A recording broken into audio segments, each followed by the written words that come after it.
You mentioned something some time ago about thought related Mm, yeah. masturbation. Why do you have to bring it up as a part of your job when you're working with this? Yeah, I didn't actually. It wasn't a part of the work that I did, although we might talk in a therapy group about the strength of it and whether or not somebody was getting aroused to the things they were thinking about. But and this is an area that I think isn't very wise to go, but that would be around child abuse.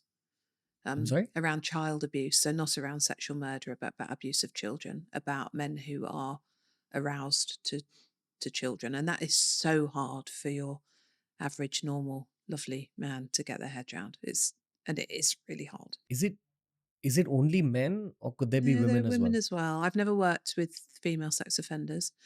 My the bulk of my understanding and of my knowledge around that is generally women offend against children in the context of a man being part of the process.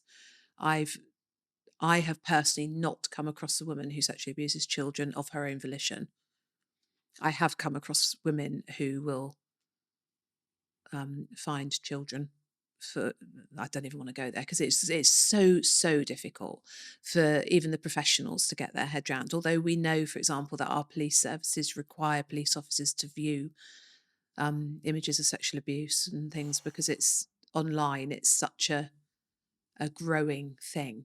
It's a growing thing. Oh yeah, yeah. No, you'd be horrified. It is horrifying. You mean offense against children is Yeah, growing online. globally? Yeah, yeah. Because the internet provides anonymity, doesn't it? So it's not my area of expertise. So it's not something that I feel really. I mean, I can put you onto people who will talk to you about it. I mean, one of the things was really interesting. There's an organisation called the Lucy Faithful Foundation who work with offenders and sex offenders and work with internet offenders, and they've worked alongside Pornhub. And have stopped 80% of searches for illegal material of children, which is absolutely brilliant. So, somebody goes onto Pornhub and it starts looking for inappropriate images. A message comes up saying what you're about to do is illegal and you can probably be traced. So think hard about what you're doing. And it's stopped 80% of searches for that kind of material, which is brilliant. Yeah. Don't understand why something like this is going up culturally in the world. Like what's happening on a cultural level that people are getting sexually aroused by children as time is moving forward. I don't know. I find it so sad and sick. It's the fact that people make images, the fact that people share them, the fact that people get aroused to them is very, very difficult to understand. I mean, that's been part of my work as well, and I've done that work in the past. But what did you learn about the psychology of someone who's into this kind of stuff? I think again, it's a little bit like thinking about the typology of men who've committed sexual murder. There isn't just one answer. It's really, really varied. So there will be men who've been abused themselves as children who find a normality in that type of behavior. There will be men who found themselves unexpectedly aroused to an image of, say, a young teenager, um, who who then goes on and supports that arousal through searching for images.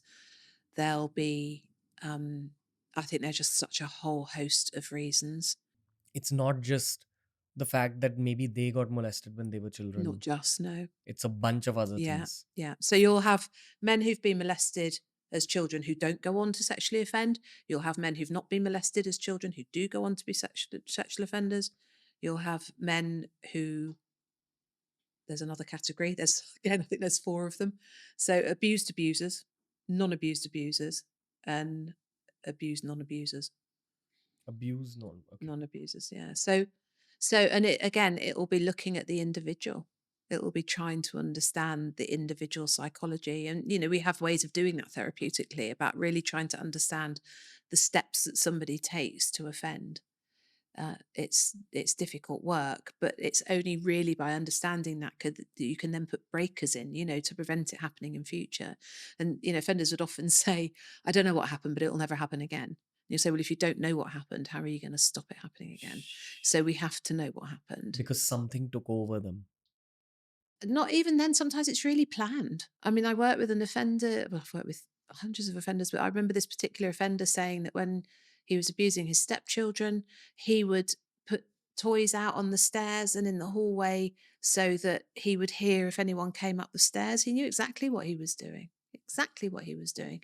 Planned it to the last thing. If you spoke to him initially, he'd say, "Well, it just happened. It was just an accident. I didn't mean to do this, that, and the other."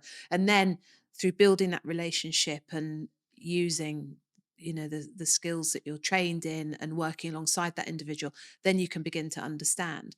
And the importance of that being, or the reason that's so important, is that when you can understand the steps somebody takes to offend, you can help them put things in to stop it. So, a warning signal for that individual would be planning to put toys out in strategic places. It's like the minute he does that, but he's probably been thinking about it way before then anyway. But the minute he does that, if he's got that far, that's a really high risk situation. And he needs to have a load of strategies to prevent him taking a course of action that results in the abuse of a child. Okay. I'm sorry I'm taking you to all these conversational No, it's fine. places. Haven't been there for a long time.